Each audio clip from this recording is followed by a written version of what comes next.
Copilot's availability in Whiteboard gives you an additional tool for creating and managing notes. To access Copilot, click the Copilot icon next to the toolbar.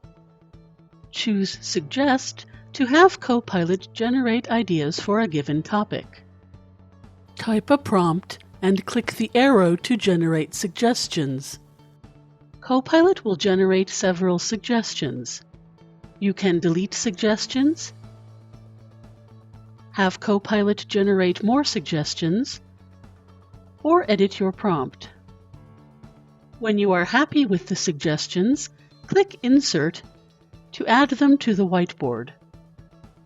Alternatively, you can have Copilot generate suggestions based on an existing note by clicking the note and selecting Suggest. Click the Categorize option in the Copilot button to have Copilot categorize your notes.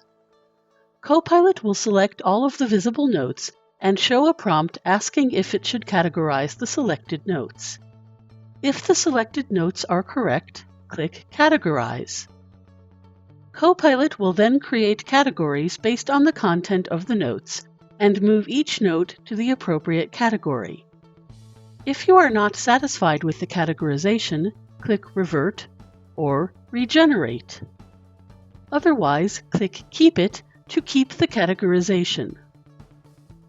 Copilot can also categorize notes if you select them, click the drop-down menu, and select Categorize. Choose the Summarize option in Copilot to have Copilot create a summary of your notes. Copilot will immediately start generating a summary and place it into the whiteboard, along with a snapshot of your notes. If you are not satisfied with the summary, click Discard to delete it. Otherwise, click Keep It to keep the summary. With the power of Copilot in Whiteboard, you have additional tools available to help you brainstorm and organize your ideas. Thanks for watching. To learn more about Copilot, please visit it.miami.edu/copilot-365.